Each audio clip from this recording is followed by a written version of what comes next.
How are you, sir? Good. You don't seem adequately excited to see me. It's my usual countenance. Don't take it personal. Good morning, you're Dalton Batiste. Answer out loud. Yes. And this is cause number 24 DCCR 0917 0918, 25 DCCR 1436, 1437, and then 24 DCCR 0407. Mr. Batiste is charged in the first two cases with murder, the second two with manslaughter, and the last with possession of marijuana. And what is the announcement? Judge, we're still ready for trial. So The state's ready for trial as well, Judge. We would prefer to proceed on the felony possession of a marijuana case first. I understand the court if there's pushback from the court on that, given the fact that it's a state jail. I'm not doing that. No. There's no way I'm gonna try a state jail felony on top of the other cases, so. So what are we actually, this is just an announcement. Did we get off the trial docket? yes, Judge, Remind me, please. yes, we tried this case. We had a hung jury. Yes. And the state elected to re-indict as a manslaughter, using the same theory, essentially as before. But the challenge is, of course, I think you said it on a review or whatever this is, because that's essentially a totally different charge than the fentanyl murder statute that we were arguing about last time. And I'm fine, obviously, I would, if the state's going, I guess I'm a little confused. Two murder charges are still pending, and typically when something. I filed dismissal on those. Perfect, okay. So actually, we're just looking at the two manslaughters and the possession of a marijuana That's case. right. So I would, let's get it set then for a trial on the two manslaughter cases. And then, let's see where we get from there. Judge, the state's also filed a motion. Yeah, let's talk about that. So, Mr. Batiste, Mr. Coleman has filed a motion asking that I order you to act in a certain way out at our jail and to follow the rules and all of those things, which you should be doing anyway. I feel like we've probably already had this conversation, but what I can do, and here's what I don't necessarily want. I don't disagree with Mr. Coleman a single bit. You can ask Mr. Gertz, you can ask anybody that's been in front of me about how I feel about what is going on at our jail and how disrespectful inmates are being to the staff out there. And I'm doing whatever I can to try to get through to you all, because it can make things much worse. Much worse. Number one, if you go to trial on the manslaughter and you're found guilty, the jury's going to hear about all of it. They're going to march these correctional officers in here and they're going to say what you've been saying to them, that I'm not going to say today because a lot of people are watching. But you know what you're saying. You know how you're acting. I can promise you, Mr. Gertz is embarrassed for you because you don't help him help you by acting this way.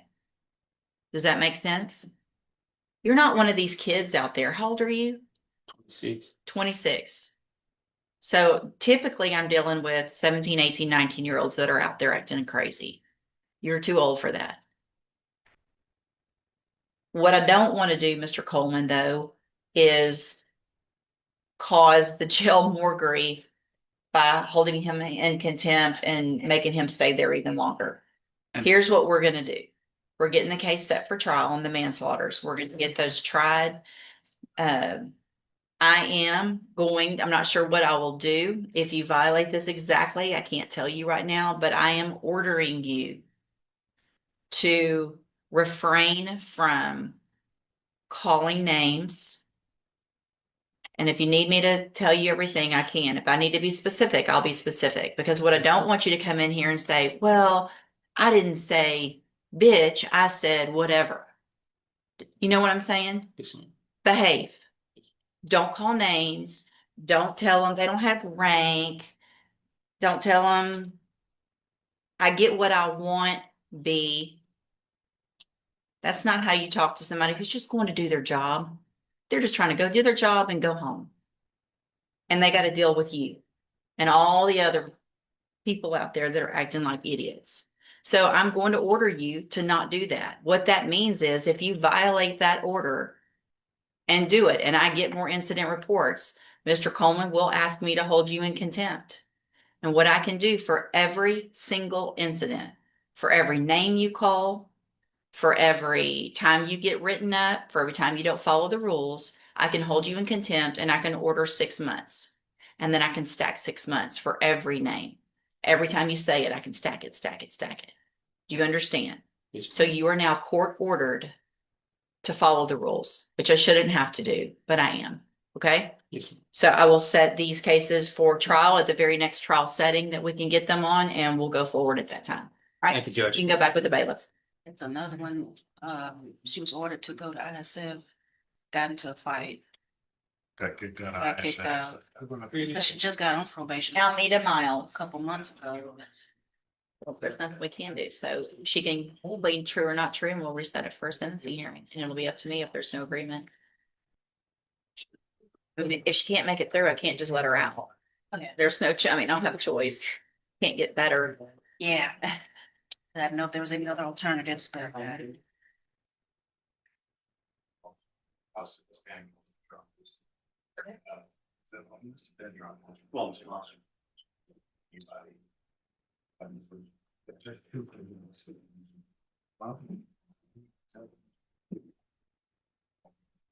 Ma'am, are you Almeida Miles? And Miss Miles, the best you can, raise your right hand, please, ma'am. Do you swear or affirm the testimony you're going to give in this hearing will be the truth, the whole truth, and nothing but the truth? All right, you can put your hand down. And Miss Holmes, will your client waive the formal reading of the motion? yeah, sure. Ms. Miles, in cause number 24, DCCR 2330, I have a motion to revoke your unadjudicated probation.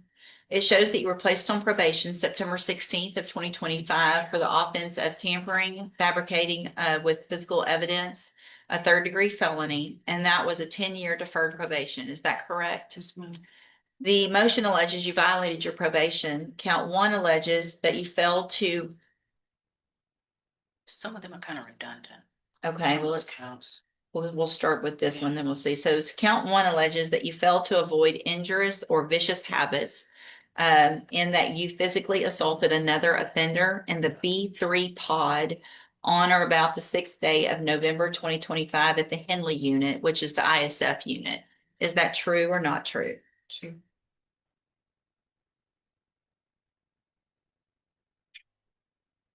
Count 2 alleges that you failed to complete the education program, the GED program, because you stated that you were tired and did not feel like going to school so early in the morning every day. Is that true or not true? True or not true? Sounds ridiculous when you hear it read back to you, doesn't it? Count 3 alleges that you failed to enter and successfully complete the ISF program, and that you were removed based on behavioral issues. Is that true or not true? Sure.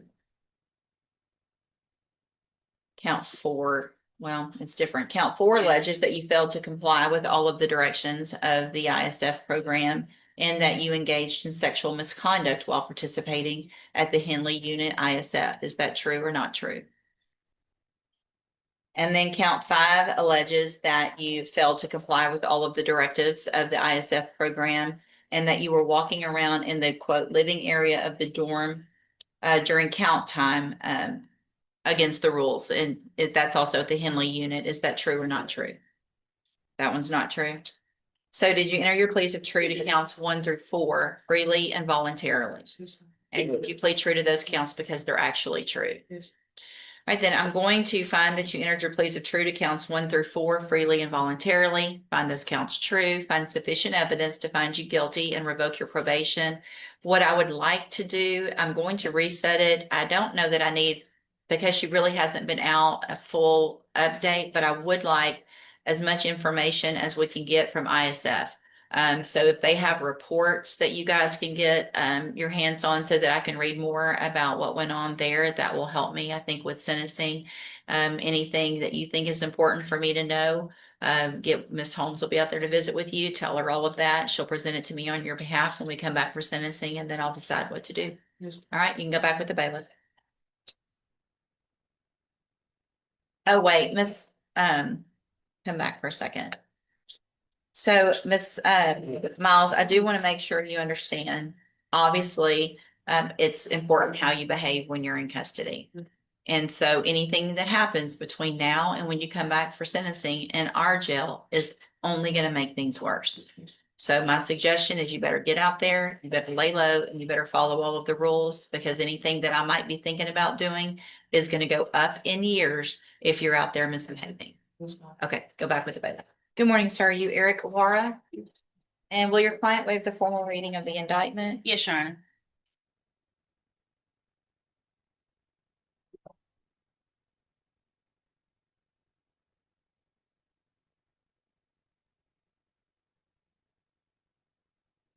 Mr. Wara, in cause number 24 DCCR 2344, the state has elected to proceed on count one only. It alleges that you committed the second-degree felony offense of aggravated assault with a deadly weapon from October 19th of 2024. And how do you plead to that charge? Guilty. Are you pleading guilty freely and voluntarily? Yes, ma'am. And are you pleading guilty because you actually did what they charged you with? I have here on the tablet some documents that have your signature on them that the state has marked as exhibit number 1. Before you signed these, did you go over them with Ms. Holmes? Yes, ma'am. And do you fully understand them? Yes, ma'am. And do you understand, if I follow the agreement that you've made with the district attorney, that you will be waiving or giving up any right to appeal? Yes, ma'am. Do you also understand, if you're not a U.S. citizen, that a plea of guilty or no contest may result in your deportation, exclusion from admission to the country, or denial of naturalization under federal law? Yes, ma'am.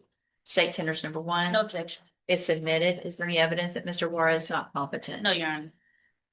All right, sir, I'm going to find that you entered your plea of guilty freely and voluntarily, find that you're mentally competent and understand the nature and the consequences of your plea, find sufficient evidence to find you guilty, and at this time find you guilty of the second-degree felony offense of aggravated assault with a deadly weapon.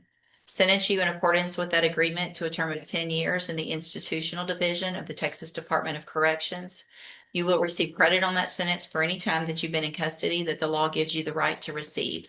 There will be an affirmative finding of a deadly weapon in this case. I am handing you the trial court certification that shows this was an agreement that I followed, and so you've waived your right to appeal.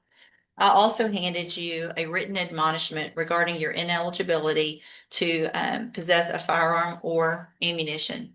Because of the judgment entered against you, you're ineligible under Texas law to possess a firearm or ammunition. Possession of a firearm or ammunition could lead to charges against you.